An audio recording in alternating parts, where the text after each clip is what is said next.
Hey, friends. I don't have many crystals left on the shelf that haven't been knocked over and broken, but I have a few, so we can enjoy the display as the sun sets here. It's 4:48 p.m. And I just came up with a couple of journals, so I thought I would share them with you. This one doesn't even have a name yet. So here we go. In reading Papaji's biography today, I'm struck by several things. It is so wonderful, first, that there is such a thing as these three large volumes that share his life with us.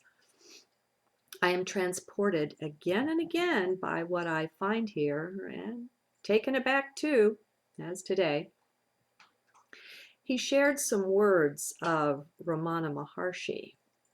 And if you've ever studied logic, you'll recognize the construction. Quote, Brahman is real. The universe is unreal. Brahman is the universe. Close quote. Go figure, right?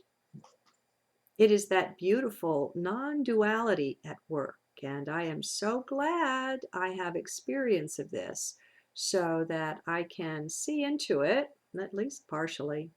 Fully? I don't know. Still, it is the two sides of one coin I keep talking about.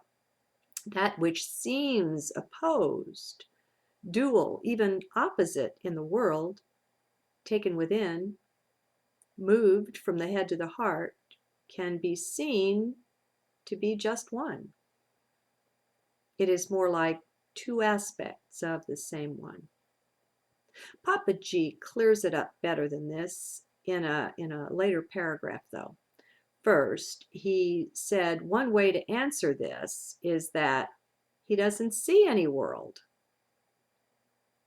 And again, the quote is, Brahman is real. The universe or the world is unreal. Brahman is the universe. So he says he doesn't see a world.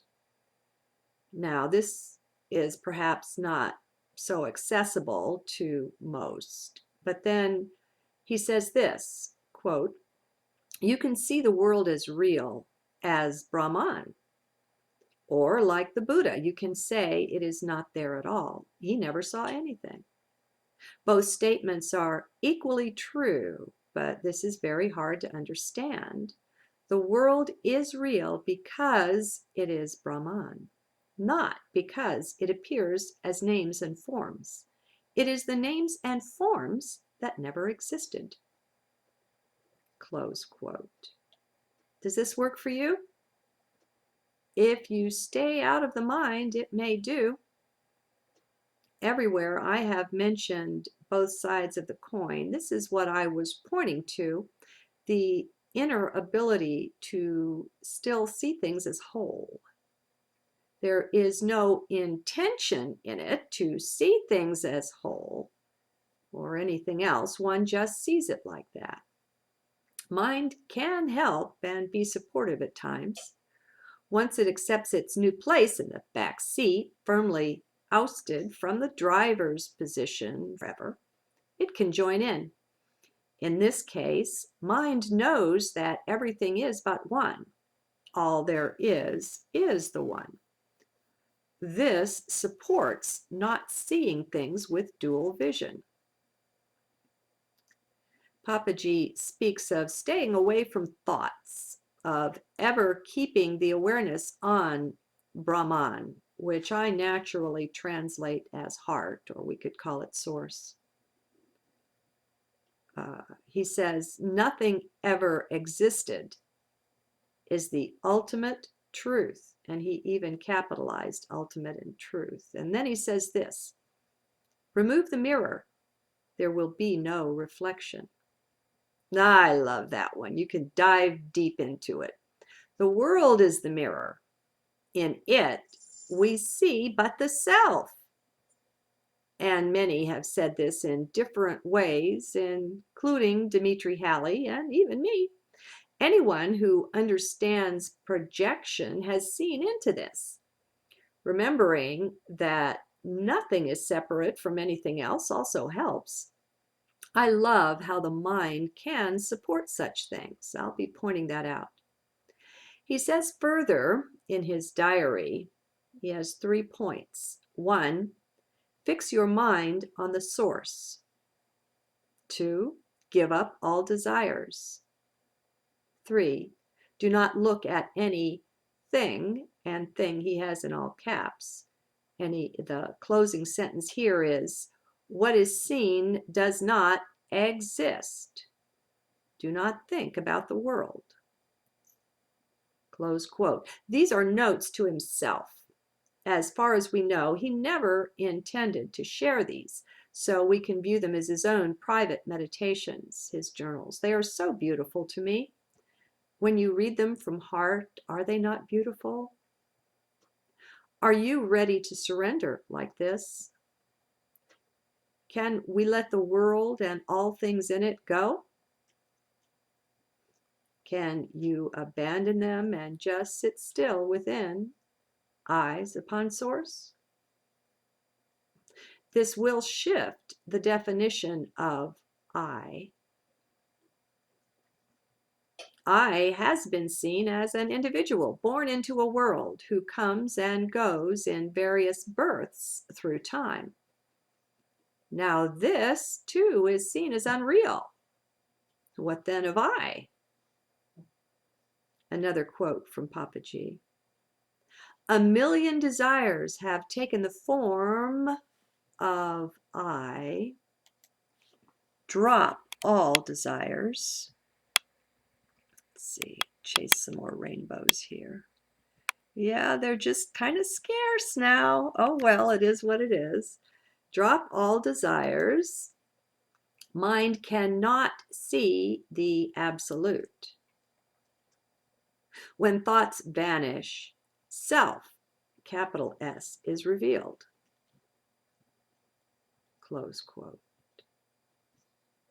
Papaji equates desires with mind, and he says, I think this is my final quote from him, mind and desire are one. When the self discovers the absolute, the desires disappear. Oh dear, there's another quote later on. Oh well. Okay. Wow. I have seen mind clearly as time, or more accurately as time-space, since they are one, time and space. Perhaps these are but the container for the desires to manifest within. And perhaps it is desire that underlies, not time-space. I don't know. With such things, one just drops them down into heart and lets them go. Just like we don't really interact with our spouse, our child, our friend, but rather with our image, impression, our beliefs about who they are, so it is with the world. The intellect creates a picture of the world. We interact with that. It is all mind stuff. Do you see? It is all what we project. And he says, quote, so long as you are convinced that there is a world, your efforts to abide in superconsciousness will not succeed. Even samadhi does not lead to liberation. When a yogi comes out of it, he finds himself again deluded by the world. So long as there is awareness of the world, there is no enlightenment. The world will continue as long as the mind is not negated. Close quote. For those who still live in mind, this is hard, I know. For those living in heart, it's much easier. It reflects back to what he said earlier, to keep our focus on source and out of thought. And it is a major surrender. The surrender in the end of the whole world, or rather the world as you see it, your image of it, for it is not that. As he says, remove the mirror, the reflection goes away. So it is our interests, our desires, the things that attract our attention in the world that keep us bound. Can we see this? I think we can, though it takes the fire and determination of heart to follow through with it. This is nothing you stumble into. Then again, some do awaken willy-nilly like that. Yet, often enough, if these do not find themselves a worthy teacher or guru who can help put things together, who can help them see, even they often fall back into samsara, into suffering, into mind. Once upon a time, if we go way back, the world had a tradition that understood these things. There have been golden ages before. Great teachers, great soul groups of people, holy beings have walked our earth. Are we not them? Can we not awaken to this? In our last lifetime, it is appropriate to bring together all of the lifetimes before they too go up in a puff of smoke as unreal. Let us integrate them. Well, why not? Have you not been here before? Why limit yourself to this one body, this one lifetime of experience? Why not claim more of the fullness of you? It is there, available right within. Everything, all glory, all honor, all beauty, all peace, and all joy abide there. Can you not find your way in? Why not? What stands in your way? Is it not desires? Look and see. One thing is for sure, it will be mind, whatever it is. Get that thing tamed. At some point, mind merges with source. They become one. Mind is subject to and cooperative with source and with heart then. This is beautiful. You are leaving duality behind or have left it already. Nothing fights with anything now. All is seen as just one. I am that. This thou art. Why fight with self? Who will you harm by it but you? That's the only possible outcome. Let go of all concept of time as we've known it. Terence McKenna's Time Wave Zero is a good tool, not the only one. Time is spiraling faster and faster down the drain now. It cannot be recovered or stopped. If it could, the powers that were would have done it by now. They tried very hard with all of our tax money hidden away in their black techno projects. Montauk, Looking Glass, the Yellow Cube, and all of that. All working with time. And they were defeated, their desires unrealized. Let time go. Let go everything you think or thought that you knew about it. It's all wrong. It isn't that. But until we release it, we don't allow ourselves to see clearly what is or might really be there. The false ideas, the beliefs that are weeds must be plucked up for the true flowers to grow. So let time go. It's a weed. No longer bound by it, for it does not bind you. Your ideas do. Can we see more and more how ideas are creative? Can we see how they create our experience of reality? Maybe they don't create the reality itself. Maybe that's also a joint project, the collective. but they do create your experience of it. Remember, the whole world, the universe, all of it is nothing but your projection, our projection. Well, let's step out of that. It's a bit scary, maybe, but remember, scared and sacred are pretty much the same word. Make the delicate shift. It is not the pure stream of enlightenment you get here. If you want that, go sit at the feet of Papaji with me. There is the purest stream I have yet found. I throw aside even Muji, Adyashanti, Gangaji, Eckhart, and all the rest, and stay in the heart of this one where I find the pure stream. This is the pure source, at least for me. I can't speak for anyone else. Besides, it's a good time to be surrendering this world and all attachment to it. Big things are in process now. Major changes are coming when everyone will be well and truly knocked out of their comfort zone. All will be new. So it's a good time to let go of the old. The best way to make this trip is held firmly in heart or focused firmly on source, same thing. Let the rest pass away. It doesn't matter. It doesn't even exist. That's the funny part. It has a borrowed reality, borrowed from Brahman, from source.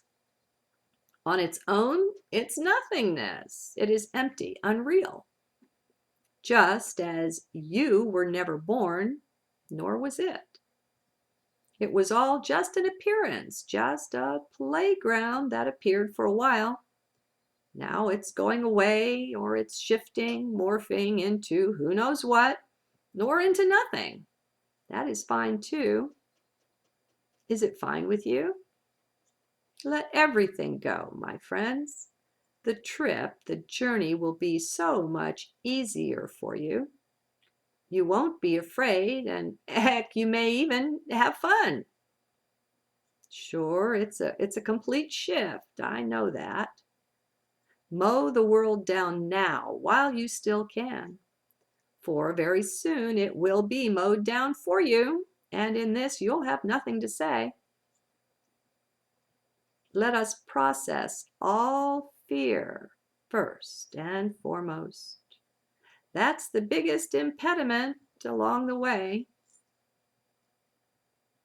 Remember, we are all connected together. What holds you back holds me too.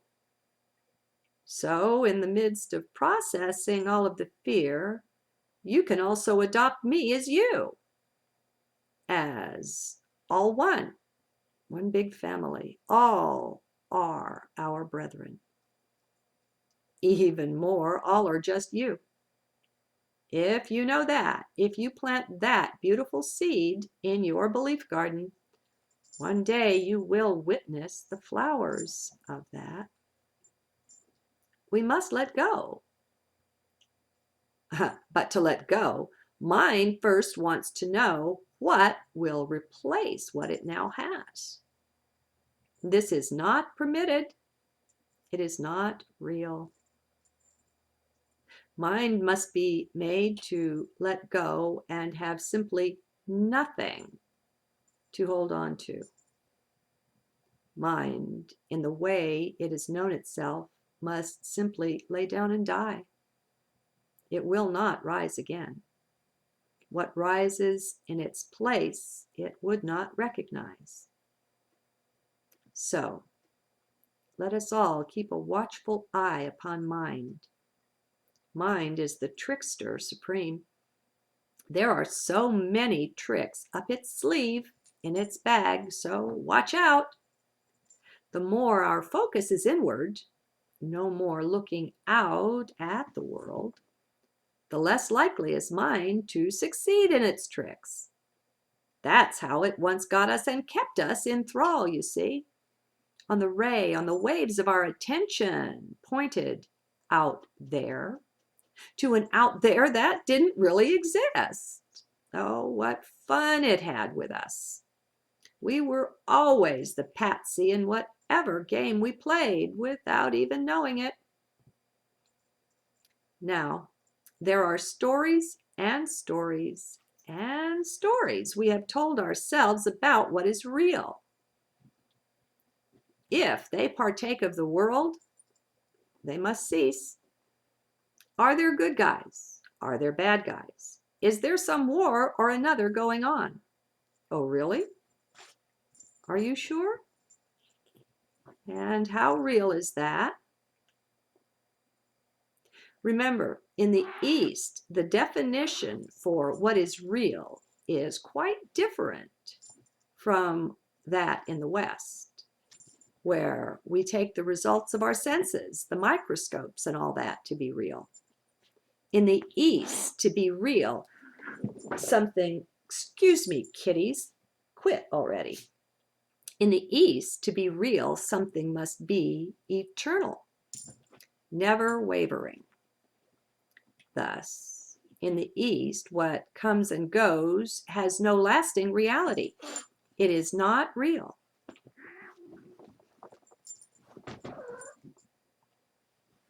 Excuse me. I have one kitty that likes to play, but he's also a bit of a bully. Okay, and that would be Cuddles. Okay, what comes and goes has no lasting reality. It is not real.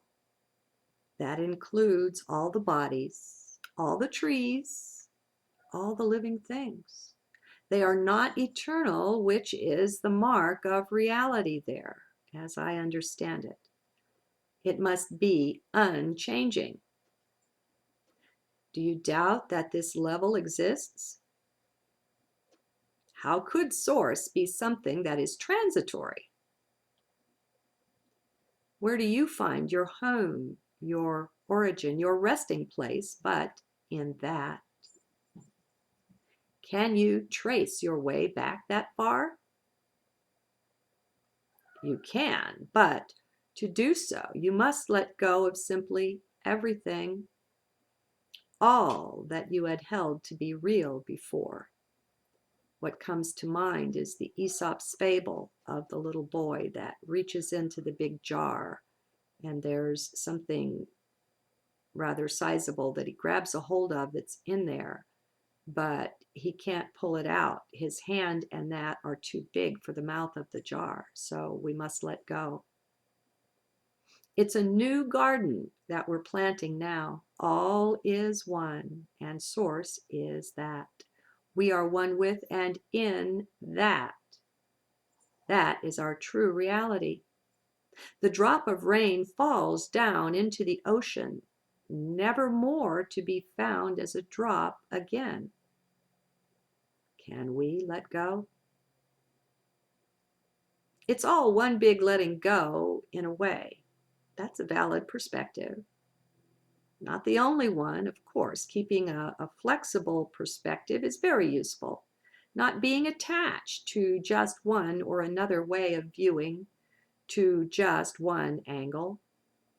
Let your angles of vision be angels instead, and have trillions and bazillions of them.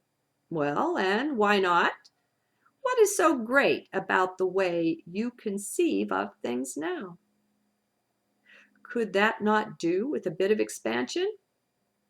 So start out with 10 angels then. They multiply on their own for the heart that's buried in source. That one is ever looked after. Good day.